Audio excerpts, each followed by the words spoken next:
Quels sont les signes qu'une personne a traversé beaucoup d'épreuves? Histoire 1. J'ai l'impression que ce n'est pas tant les gens, mais l'univers lui-même qui est indifférent. Pas indifférent comme il est censé l'être, mais littéralement inconscient de mon existence. Je sais que les gens sont des êtres émotionnels complexes qui apparaissent dans ma vie, restent un moment, puis disparaissent peut-être. Personne ne me doit rien, et dans 2 générations, ce sera comme si je n'avais jamais existé. Je n'ai jamais connu mes arrière-grands-parents, et je ne sais rien d'eux. Je ne connais aucune histoire, aucun de leurs goûts, événements marquants, épreuves, actes héroïques ou quoi que ce soit. Pouf! Et il en sera de même pour moi. J'ai trouvé un univers indifférent plutôt libérateur, personnellement. J'ai été persécutée pendant mon enfance. Mes parents étaient égoïstes et absorbés par eux-mêmes. On me disait, « Tu trouves ça dur? Attends d'être adulte. Le monde est contre toi. » Mais en réalité, le monde n'est pas contre moi. Le monde réel ne se soucie pas de moi. Les gens, par contre, peuvent être contre toi. Mais la plupart sont trop absorbés par eux-mêmes et ont une courte capacité d'attention. Je suis une personne bienveillante, et j'ai remarqué que ceux qui me trahissent finissent toujours par mal tourner, pas parce que je me venge ou quoi que ce soit d'aussi cliché. Il me suffit de me retirer et d'attendre patiemment. Ces gens sont déjà sur un chemin qui les mènera à leur perte. J'ai connu de bonnes personnes qui sont mortes. De mauvaises personnes qui s'en sortent après avoir fait du mal. Mais ça fait partie de l'univers. Je fais confiance uniquement dans la mesure où mon bouclier peut encaisser les coups. Oh, tu peux me promettre de ne jamais me trahir, mais au final, ce n'est peut-être même pas toi qui prendras cette décision. Et avec le temps, j'ai arrêté de le prendre personnellement. Il suffit de profiter de ce qu'on a quand on l'a, puis de passer à autre chose. Histoire 2. C'est une capacité extrêmement utile quand tout part en vrille. La famille est trop stressée pour agir? Ta femme pleure, ta sœur tourne en rond, et tout le monde affiche ce regard vide et perdu? Il me suffit d'une inspiration profonde pour me couper de tout et devenir le robot que mes parents m'ont toujours accusé d'être. Mais ce foutu robot, lui, trouve des solutions. Histoire 3. Exactement, Ken. Les gens révèlent leur véritable nature quand les choses se compliquent. Ils proposent généralement leur aide pour se sentir bien, mais quand il s'agit de vraiment aider, ils ne ressentent plus cette gratification, alors ils disparaissent. Même ceux en qui tu as le plus confiance pour être là finissent souvent par ne rien faire. Faites attention à ceux qui insistent avec un non, je suis sérieux, si tu as besoin de quoi que ce soit, dis-le-moi. Le seul gars dont j'étais sûre qu'il m'aiderait ne l'a pas fait. Ma mère a été assassinée dans son lit, et j'ai dû nettoyer la maison pendant plusieurs semaines. Il savait à quel point c'était dur et répétait qu'il serait là pour m'aider quoi qu'il arrive. 1 heure avant notre rendez-vous, il m'a dit qu'il avait oublié qu'il y avait un match du Nebraska et qu'il devait annuler. Depuis, je suis froid envers ceux qui offrent leur aide, parce que je sais que c'est juste un moyen pour eux de se donner bonne conscience sans rien faire. Mais à l'inverse, quand quelqu'un aide vraiment, ça change tout. Un gars que je connaissais s'est juste pointé pour m'aider. Il est venu pendant 2 week-ends de suite et a refusé qu'on le paye. Aujourd'hui, il est bénéficiaire de mes comptes d'investissement sans même le savoir. Si jamais il m'arrive quelque chose, il aura une vie confortable. Le reste des gens? Je m'en fous. Histoire 4. Ils ne peuvent pas accepter un compliment, car pour eux, c'est le début d'une manipulation.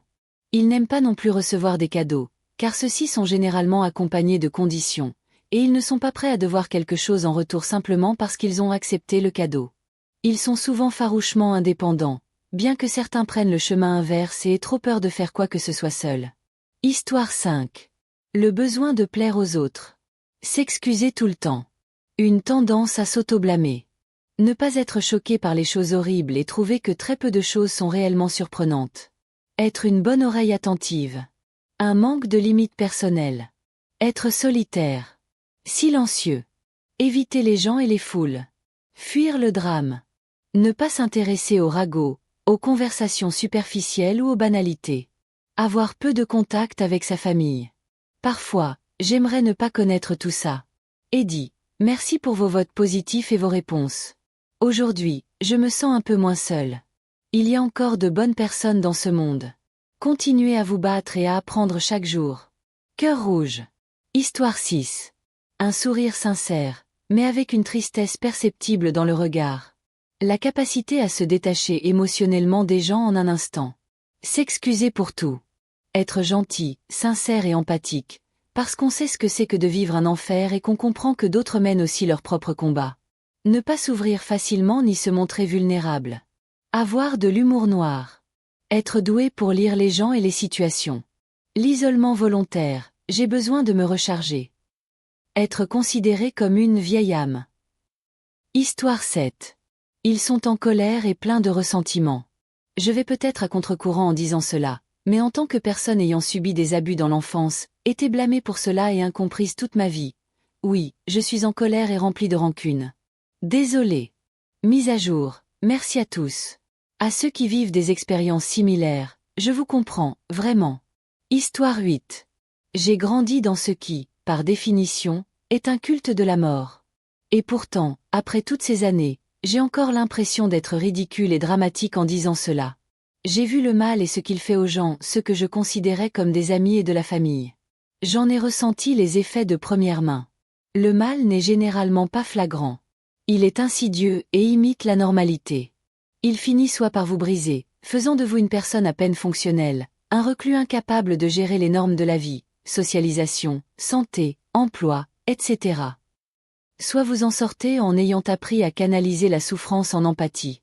Vous développez un regard aiguisé pour repérer la douleur, la dépression et l'anxiété chez les autres. Cette empathie vous pousse à évoluer et à vous améliorer, ainsi qu'à aider les personnes autour de vous. Histoire 9. J'avais un vice-président dans l'entreprise où je travaille actuellement. Lui et moi nous entendions assez bien sur de nombreux sujets, et il m'a beaucoup aidé. J'ai été sans abri et suicidaire pendant de nombreuses années avant de commencer à travailler là-bas, et à de rares occasions, il laissait tomber son masque professionnel. Quand il était vraiment heureux, il riait beaucoup et distribuait des étreintes comme des bonbons. Mais lorsqu'il s'agissait de conversations profondes sur les épreuves de la vie, il devenait très silencieux, écoutait avec une intensité rare, et ses yeux exprimaient une douce tristesse. Je pouvais sentir que chaque chose que je lui racontais, il la comprenait avec une profondeur que je ne pensais pas possible chez quelqu'un d'autre. Finalement, il a été contraint de démissionner, et il a été grassement payé pour cela. Je pense qu'il avait atteint un plafond dans ce monde impitoyable où il travaillait, et qu'il ne pouvait pas aller plus loin parce qu'il refusait d'exploiter les autres pour y parvenir. J'avais entendu dire que son fils était un vrai fauteur de troubles et qu'il avait purgé une peine de prison très lourde, mais son père était resté inébranlable, toujours gentil et réfléchi. Je lui ai envoyé un long email pour lui dire à quel point j'étais bouleversée par son départ, et quelques jours plus tard, il m'a envoyé un message sincère et encourageant que je garde encore aujourd'hui. L'une des dernières choses que je lui ai demandé avant son départ a été « Alors, que vas-tu faire maintenant ?»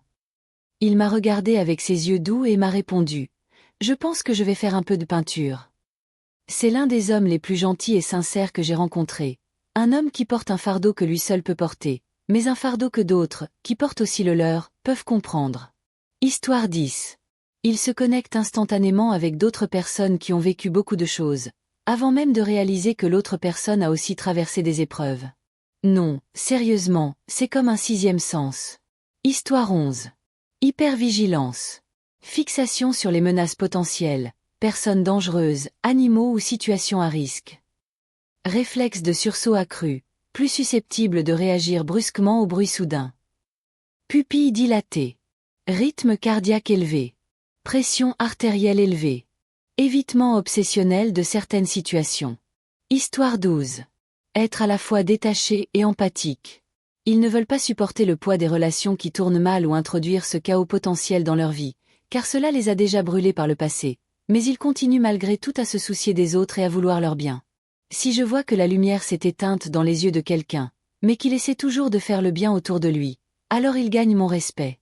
J'ai énormément d'empathie pour les laisser pour compte. La vie est rude. Histoire 13. Rien ne les affecte. Ce qui fait crier et se plaindre les autres, il hausse simplement les épaules et s'éloigne. Comme moi. Avant, je me battais souvent. Je débattais, j'argumentais. Le moi plus âgé n'en voit plus l'intérêt. Tous mes amis sont morts. J'ai un fils. Je n'ai pas le temps pour toutes ces conneries du quotidien. Je me contente de partir et de continuer ce que j'étais en train de faire. Histoire 14. Une profonde appréciation des choses que la plupart des gens considèrent comme acquises, comme par exemple se réveiller adulte dans une maison calme et paisible, en sachant que l'on n'a plus à s'inquiéter de ce que l'on va découvrir en se levant, contrairement à son enfance. Histoire 15. Il ne pleure pas, de peur de ne jamais pouvoir s'arrêter. Ils se traitent mal sans y penser, car on les a maltraités pendant si longtemps. Ils sont en surpoids et, bien que cela ressemble à une prison déprimante, cela leur procure aussi un sentiment de sécurité. Histoire 16. J'ai perdu la plupart de mes souvenirs et qui j'étais. Tout a littéralement commencé à me revenir aujourd'hui. Pour la première fois, je me sens en sécurité. Mon copain actuel est le seul à me traiter comme un être humain et à me faire sentir en sécurité à 100%. Je peux enfin guérir. Et je ne suis pas seul dans ce processus. Mais putain, ce monde est rempli de monstres. Histoire 17. Ils ne s'enthousiasment pas pour les événements futurs, car on leur a promis beaucoup de choses qui se sont révélées fausses ou qui ne se sont jamais réalisées. À force d'être déçus, on en arrive à dire « D'accord, ça a l'air bien, mais on verra bien sur le moment si ça se passe vraiment. » Histoire 18. Beaucoup de réponses ici sont des réactions à des traumatismes, ce qui est évidemment valable, mais la personne la plus marquée par la vie que j'ai connue ne réagissait à rien au-delà d'une simple reconnaissance des faits. Il a eu une adolescence et un début de vie adulte très difficile, mais il s'est plutôt bien repris vers la trentaine. Pourtant, après tout ce qu'il a vu et vécu, il attend toujours de voir s'il a une vraie raison de s'inquiéter avant de réagir. Les petits obstacles de la vie ne l'affectent pas du tout, mais il les gère immédiatement s'il le peut. C'est un homme très bien construit, et même si nous avons à peu près le même âge, j'ai encore beaucoup à apprendre de lui. Histoire 19. Être un empathe. Les personnes qui ont grandi dans des foyers extrêmement abusifs apprennent à être hyper conscientes du moindre langage corporel ou ton de voix subtil, comme un mécanisme de survie face à des relations imprévisibles et violentes. Elles sont souvent très à l'écoute des émotions des autres. Histoire 20. Quand quelque chose ne les dérange pas alors que ça le devrait. Un jour, un gars a fait exploser une arme à la salle de tir. Probablement une de ces cartouches chargées trop fort par un amateur. Pas de blessure grave, mais son arme était détruite, et il avait des coupures et des brûlures mineures sur les mains, les bras, le visage et la poitrine. Pour moi, ça semblait assez grave. Dès que j'ai compris ce qui s'était passé, mon cœur s'est emballé. J'ai arrêté le tir, appelé une ambulance et couru chercher la trousse de secours. Quand je suis revenu, un autre gars était assis avec le blessé. Il était parfaitement calme, examinait toutes ses blessures et parlait comme si de rien n'était. Il m'a demandé de lui passer une compresse, puis du sparadrap, puis d'autres fournitures médicales. Il est resté totalement imperturbable et a commencé à soigner les blessures, tout en discutant normalement avec la victime, du mieux qu'il pouvait. Il s'est avéré qu'il était médecin de combat, ou quel que soit le bon terme, dans les marines et qu'il avait fait plusieurs missions dans des zones de guerre actives. Il n'était absolument pas inquiet, car il savait immédiatement que le gars n'allait pas mourir. Pour lui, ce n'était donc pas grave. Il avait vu bien pire. Histoire 21. Être capable d'identifier les gens à leurs pas, se figer et dire que tout va bien quand quelqu'un élève la voix. Se crisper à la vue de quelqu'un qui ressemble ou a la même personnalité que mon père. Je peux gérer une bagarre physique, mais si un homme élève la voix contre moi. Soudain, j'ai à nouveau 5 ans, en train de pleurer dans ma chambre parce que j'ai fait tomber une tasse par accident et qu'on doit me donner une raison de pleurer. Alors, toute figure d'autorité masculine est pour moi un voyage dans le passé dès qu'elle se met en colère. C'est pour ça que je suis un fils à maman. Histoire 22. Un grand signe qu'une personne a traversé beaucoup d'épreuves, c'est qu'elle semble endurcie, tu vois? Elle a cette tranquillité dans les situations stressantes que les autres n'arrivent pas à égaler. C'est presque comme si elle avait appris à survivre à tout, donc elle ne s'affole pas pour des broutilles. Elle peut aussi être super empathique parce qu'elle sait ce que ça fait d'avoir mal, mais elle n'ouvre pas vraiment sur sa propre douleur. C'est comme si elle portait un poids immense, mais qu'elle ne voulait pas l'imposer aux autres. Pourtant, même si elle reste discrète sur ce qu'elle a vécu, on sent cette force en elle comme si elle avait tellement encaissé que plus rien ne l'ébranle. Elle ne se soucie pas des petits tracas, parce qu'elle sait ce qu'est un vrai problème. Histoire 23. C'est plus un trait physique, mais ma pote a traversé une période de stress intense et franchement 2 années pourries. Elle a commencé à perdre ses cheveux. Maintenant, elle se remet et il repousse, mais c'était dur de la voir en arriver là, son stress se manifestant physiquement. Heureusement, ça va mieux maintenant. Histoire 24. Les personnes qui ont vraiment vécu des choses terribles sont souvent difficiles à repérer parce que elles ont appris à très bien le cacher. Elles ont appris à mettre un masque de normalité. Elles sont de vraies introverties, donc elles ne sont jamais au centre de l'attention. Elles ont appris à esquiver les questions sur leur passé. Alors elles mentent un peu avec une histoire banale et détournent la conversation sur toi pour que tu parles de toi-même. Certaines surcompensent et sont incroyablement drôles. Elles ont du mal à soutenir un contact visuel. Elles sont mauvaises en confrontation. Elles encaissent jusqu'à exploser. Histoire 25. Tu sais, quand tout part en vrille et que tout le monde court, panique ou pleure, et qu'il y a une seule personne qui reste concentrée, qui agit pour reprendre le contrôle. Ouais, la personne calme au milieu du chaos a traversé des tempêtes. Histoire 26. Elles gardent leurs vrais amis plus proches que leur famille. Ne se préoccupent absolument pas de ce qui ne les affecte pas. Travaillent 3 fois plus que les autres pour qu'on les laisse tranquilles. Et sont prêtes à rayer quelqu'un de leur vie sans jamais y repenser pour le moindre mensonge. Histoire 27. Peut analyser quelqu'un et cerner sa personnalité en quelques minutes avec une précision incroyable. Hypervigilance face à son environnement. Toujours s'attendre au pire pour être prêt. Ne jamais faire totalement confiance à personne. Histoire 28. Pour moi, c'est ne jamais parler de certaines périodes de ma vie. Je parle déjà très peu de ma vie personnelle, mais il y a des moments dont je ne parle tout simplement pas. Je suis aussi très peu dans le jugement. Je ne sais pas ce que l'autre personne a vécu, comment elle a été élevée, quelle est sa situation actuelle. Alors qui suis-je pour juger son comportement ? Histoire 29. D'après mon expérience, ces personnes, nous, ont parfois des problèmes de confiance, mais elles créent des liens dans de nouvelles relations très rapidement. Elles s'épanouissent dans le chaos. Et souvent, elles font un meilleur travail seules qu'en équipe. Elles sont férocement loyales dans leurs relations importantes et seraient prêtes à prendre une balle pour ce qu'elles aiment. Et ma réponse au traumatisme, qui est en fait une forme de croissance personnelle, c'est mon absence totale de jugement quand je rencontre quelqu'un. Enfin, sauf si cette personne me donne une mauvaise impression dès le départ souriant avec bouche ouverte et sueur froide. Histoire 30. Des événements traumatisants comme le viol, l'agression, l'enlèvement, la tentative de meurtre, etc., leur arrachent un rire quand ils en parlent. Je parle d'expérience. Survivant de 2 enlèvements ici. Signe du démon. Histoire 31. L'énergie. Il y a quelques années, quelqu'un est venu me voir à mon nouveau boulot et m'a dit « Tu as l'air d'avoir traversé des trucs et de ne pas te laisser marcher dessus. » J'ai souvent été harcelée, surtout dans le cadre du travail. J'étais la personne que tout le monde prenait pour cible, puis du jour au lendemain, on m'a décrit comme quelqu'un d'intimidant et de confiant. J'ai juste changé ma relation avec moi-même. J'aurais aimé pouvoir revenir en arrière et changer ça à 16 ans au lieu de 32. Tant pis. Histoire 32. Frustré par les gens et préférant être seul, mais prêt à aider si on lui demande, sans jamais rien demander lui-même. N'attend rien en retour et se sent seul même entouré d'amis. N'a plus de larmes à verser, sauf quand son animal de compagnie meurt, là c'est le déluge. Histoire 33. Ce fil de discussion me touche trop profondément. Je vais aller m'isoler. Ne jamais demander d'aide. Essayer de tout comprendre. Lire en chaque personne que je croise. Rire face au danger ou au stress. Tourner en dérision les pires choses. Essayer de maintenir la paix à la maison. Porteur un masque.